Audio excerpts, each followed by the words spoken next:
Haydi aslanım benim.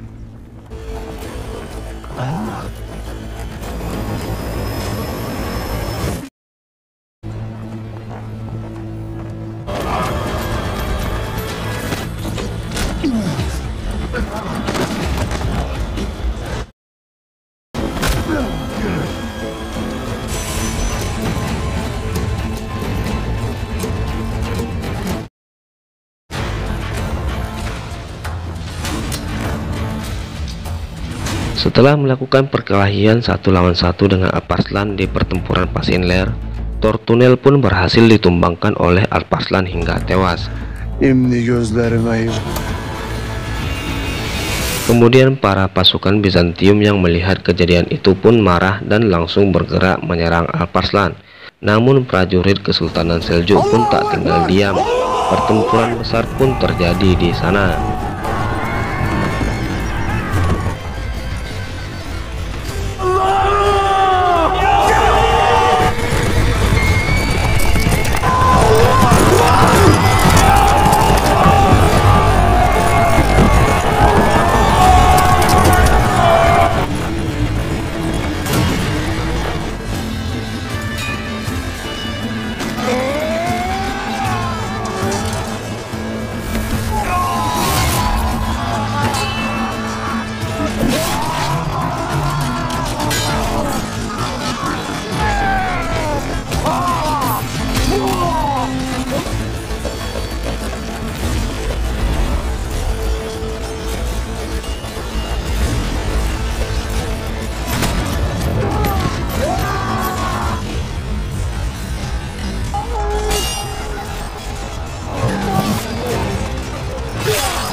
Akhirnya Pangeran Georgia Leparid pun berhasil ditangkap dan dijadikan tawanan perang oleh tentara Seljuk.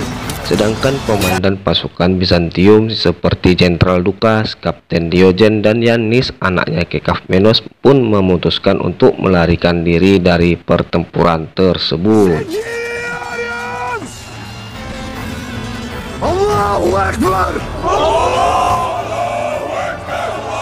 Di sisi lain di suku Merv, Akca Hatun dipergoki oleh Karaca Hatun ketika mengangkat pisau untuk membunuh seekor ular. Karaca Hatun langsung berteriak sehingga menimbulkan kegaduhan di dalam tenda Cagribe. Karaca menuduh Akca Hatun ingin membunuh Cagribe, namun Selcan Hatun tidak percaya dengan perkataan Karaca tersebut. Kemudian Karaca terus memaksa untuk dipercayai, lalu dia pun diberi tamparan keras oleh Ibu Selcan. Karaca pun langsung keluar dengan marah dan dipenuhi rasa malu. Hatun teringat tujuan utamanya ke suku Merv adalah untuk memata-matai Alparslan dan memberikan semua informasi penting Seljuk kepada Tekfur Kekafmenos. Namun berkat bantuan Alpagut, Akca Hatun tidak sepenuhnya melakukan tugas yang diberikan oleh pihak Bizantium. Karena Akca sadar bahwa dia adalah salah satu keturunan August, yaitu Turki, sama seperti Alpagut dan Alparslan juga. Pasukan Bizantium yang kalah perang pun tiba di Kastil Ani. Mereka disambut oleh Tekfur dan anggota keluarga yang lainnya. Di sini istri Tortunel menangis histeris melihat jasad Tortunel yang telah terbujur kaku. Kemudian Tekfur menanyakan keberadaan Pangeran Georgia Liparid. Jenderal Dukas pun dengan sinis menjawab dia sudah menjadi tawanan perang Turki. Dalam kastil, Tekfur Kekafmenos marah-marah kepada para pasukan Bizantium dan mempertanyakan kenapa mereka bisa kalah. Jenderal Dukas pun mengatakan, jika putramu Yannis tidak membunuh Melik Hasan sebelumnya, perperangan ini tidak akan pernah terjadi. Sekarang malah kita yang membersihkan kotorannya. Yannis pun tak terima, sehingga terjadilah cekcok di antara sesama mereka. Karena Yannis menyalahkan pasukan yang tak becus. Kemudian tiba surat dari Kaisar. Kaisar Bizantium memerintahkan untuk menerima semua kompensasi perang selain dari pajak. Di Kesultanan Seljuk, Sultan Tugrul dan anggota kerajaan sudah siap menyambut pasukan perang yang menang di Pasinler. Sultan pun mengucapkan selamat atas keberhasilan mereka. Di sini Yinalbe menyerahkan Pangeran Liparit kepada Sultan untuk dieksekusi. Namun ternyata Sultan malah membebaskannya dan memerintahkan untuk menjamunya di istana. Yinalbe pun merasa terkejut dan kecewa karena Sultan Tugrul tidak jadi memenggal kepala Liparit. Alparslan meminta izin kepada Sultan untuk segera pulang ke suku agar bisa memberitahukan kabar baik kemenangan tersebut kepada ayahnya yang sedang sakit. Sultan pun memberikan izin dengan senang hati dan mendoakan kesembuhan saudaranya Cagribe. Ağabeyime şifa olsun inşallah. Di saat pulang, Alparslan dan rombongannya mendengar suara lolongan serigala dari kejauhan. Dan ternyata setelah didekati, di sana terlihat Akcha Hatun yang sedang memanggil seekor induk serigala. Tidak ketinggalan pula juga Karaca Hatun dan Gehfer Hatun mengikutinya dari belakang. Di sini Akcha Hatun berniat memerah susu serigala untuk dijadikan sebagai campuran obat demi kesembuhan Cagribe. Akcha Hatun yang melihat luka di tangan Alparslan, dia pun mengikatkan sebuah kain agar menahan luka darah yang keluar dari peperangan tersebut.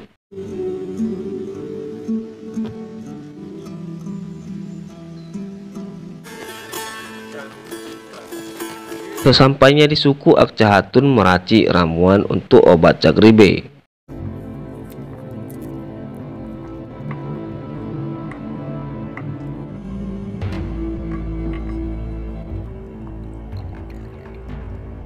Beni mahcup etme. Sen yine ne illetler peşindesin? Kızım ne vardır bunun içinde? Zehir.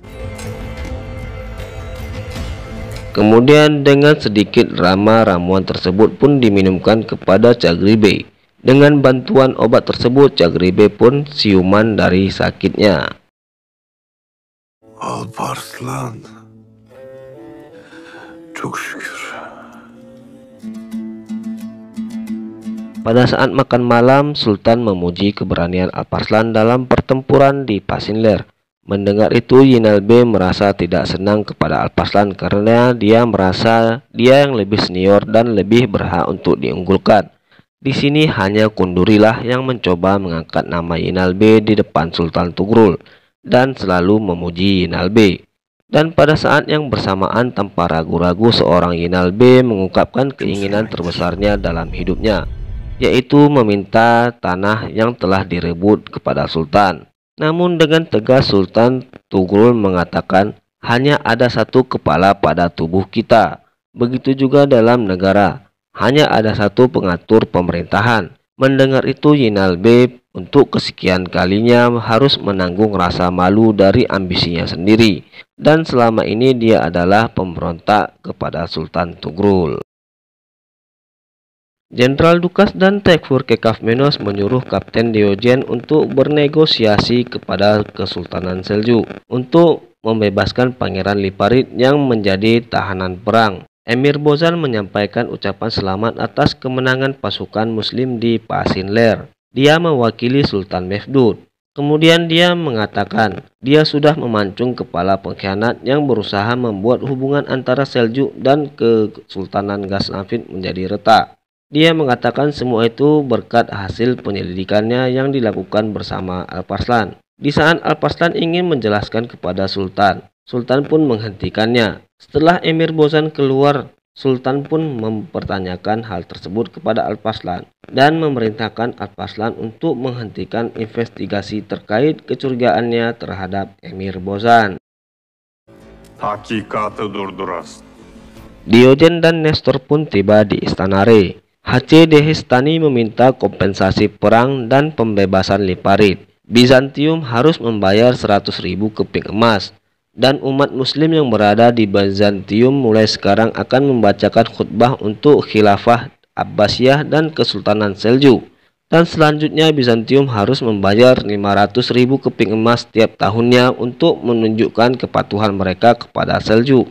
Namun Diogen memberitahukan bahwa Kaisar tidak menerima kompensasi apapun karena mereka belum mampu. Kemudian Emir Dehistani pun meminta Bizantium untuk mengembalikan seluruh umat muslim yang ditawan di wilayah Vaspurakan dan segera mengembalikan mereka ke Seljuk dengan selamat.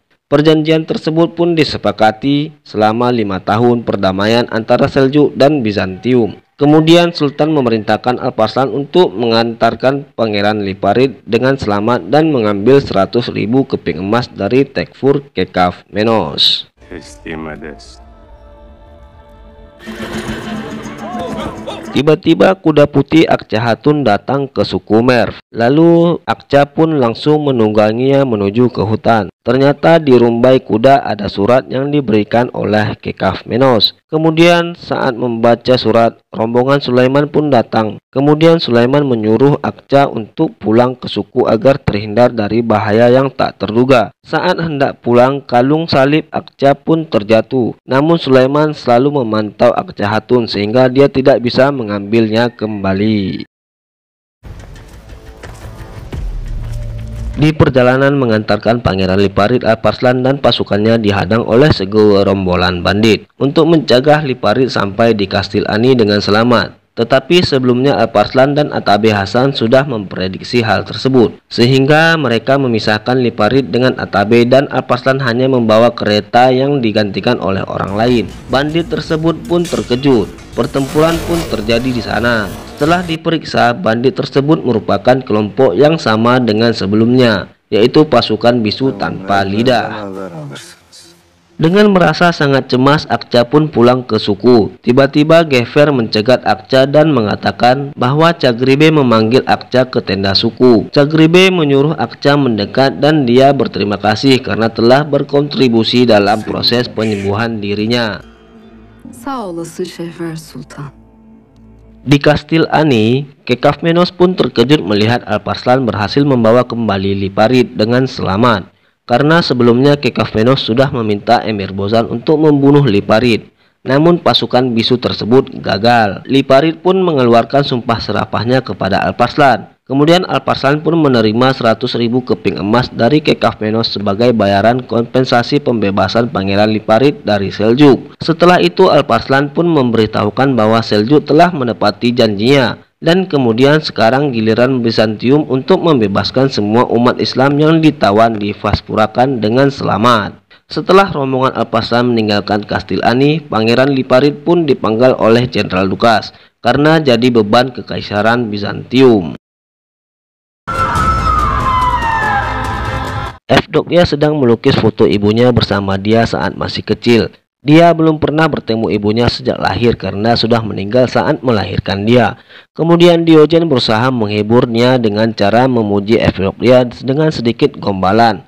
Namun di sisi lain Jenderal Dukas melihat hal tersebut dengan penuh kemarahan dan kecemburuan, sehingga dia ingin menyingkirkan Diogen dari Kastil Ani dengan cara meminta Tekfur Kekavmenos menjadikan Diogen sebagai gubernur Vaspurakan. Di sini Diogen merasa sedikit bersemangat untuk menjadi gubernur, namun Tekfur Kekavmenos berkehendak lain, yaitu dia ingin anaknya Yannis yang menjadi gubernur. Sedangkan Diogen dijadikan sebagai komandan pasukan pengamanan Yannis. Jenderal Dukas pun menyetujui hal tersebut, sedangkan Diogen tidak bisa menolak. Saygıdeğer Kekavmenos. Karaca mengadu kepada Sulaiman bahwasanya dia ditampar oleh Ibu Selcan hanya karena membela seorang Akça yang dianggap berjasa kepada Cagribe. Mendengar itu Sulaiman pun merasa marah dan langsung menemui ibunya. Namun bukannya dapat melampiaskan kemarahannya, Ibu Selcan malah meminta Sulaiman untuk mengajari hukum dan sopan santun. Mendengar penjelasan ibunya, Sulaiman pun merasa sangat malu. Lalu dia pergi menemui Karaca. Bukannya meminta maaf, Karaca Hatun malah marah kepada Sulaiman. Bağırdığın için Hürmetle ne vakit Akça Hatun masih memikirkan kalung salib yang telah terjatuh di hutan. Ibu Akinai pun datang untuk menghibur Akça dan mengajak Akça untuk belajar menenun karpet. Di saat Cagribe sedang duduk, Alparslan pun datang dengan membawa 100.000 keping emas dari Bizantium. Cagribe pun merasa sangat lega melihat keberhasilan Alparslan dan pasukannya.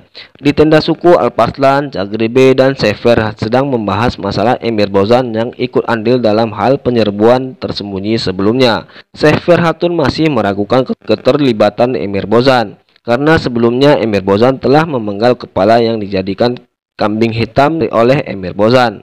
Saat pembicaraan sedang berlangsung, tiba-tiba Karaca pun mendengar pembicaraan Alparslan yang mengatakan bahwa ia masih curiga Emir Bozan adalah pengkhianat. Mendengar hal itu, Karaca Hatun pun kembali mengadukan pembicaraan tersebut kepada Sulaiman. Sulaiman yang impulsif pun langsung tersalut emosinya dan memarahi serta ingin memukul Alparslan. Kemudian Cagribe pun datang melerai mereka. Sebagai info, di sini Karaca dan Emir Bozan merupakan saudara kandung. Pada malam hari sebelum berangkat ke Vaspurakan, Diogen sengaja menemui Yanis dan menyuguhkan minuman. Diogen berusaha mempengaruhi Yanis untuk membunuh semua umat muslim yang ditawan di Vaspurakan. Pada awalnya Yanis ragu untuk melakukannya. Namun Diogen sengaja memberi ide kepada Yanis agar dia menyuruh orang lain untuk melakukannya. Yanis pun teringat kepada ayahnya Tekfur Kekafmenos yang pernah meminta bantuan kepada Emir Bozan melalui perantara burung merpati. Yanis pun bergegas mencari burung tersebut dan mengirimkan pesan kepada Emir Bozan tanpa sepengetahuan Tekfur Kekafmenos. Diogen pun saat itu menyuruh Nestor untuk mengambil pin pengenal Yanis yang sudah disimpan oleh Yanis sebelumnya.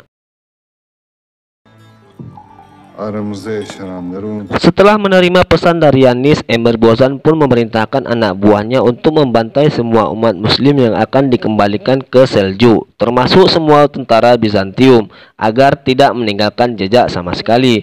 Sedangkan di suku Merv, Ibu Selcan sedang mempersiapkan pesta untuk penyambutan kaum muslimin yang akan tiba dari Vaspurakan. Akca Hatun bertanya kepada Ibu Selcan apa yang dapat ia bantu dalam acara masak-memasak tersebut. Ibu Selcan pun menyuruh Akca untuk membantu Karaca Hatun. Meskipun Ibu Selcan tahu bahwa Akca dan Karaca Hatun kurang akur.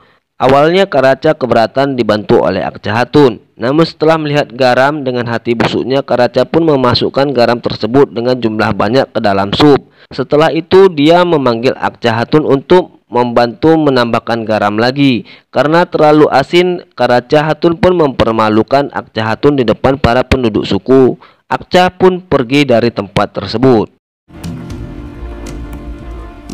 Alparslan hendak mengejar Akca Hatun. Namun Atabe Hasan mengingatkan Alparslan untuk segera menjemput kaum muslim ke Vaspurakan. Masalah Akca biar Atabe saja yang menenangkannya. Lalu Alparslan pun berangkat bersama pasukannya. Di sisi lain, Diogen sangat bahagia karena telah mendapatkan pin pengenal Yanis yang dicuri oleh Nestor. Dia pun akan segera melancarkan rencana untuk menjebak Yanis. Umat muslim yang selama ini jadi tawanan di Vaspurakan sangat bahagia bisa kembali ke negara mereka Seljuk. Namun di perjalanan bandit-bandit pun menghadang dan membantai mereka semuanya. Setelah selesai pembantaian, Yanis dan Silikos pun datang untuk memeriksa hasil kerja dari anggota Emir Bozan. Melihat semuanya tidak ada yang tersisa lagi, Yanis pun sangat senang karena dia berhasil membantai semua muslim tanpa mengotori tangannya sendiri. Tak lama berselang, Diogen pun datang, kemudian dia menaruh pin segel pengenal Yanis di tangan salah satu mayat kaum muslimin tersebut.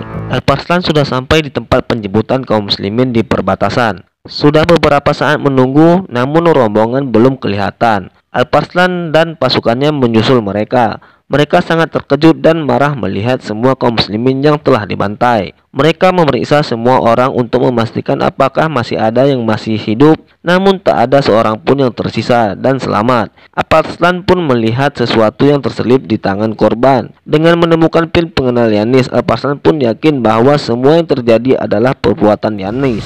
Alparslan pun sangat marah dengan itu. Yanis.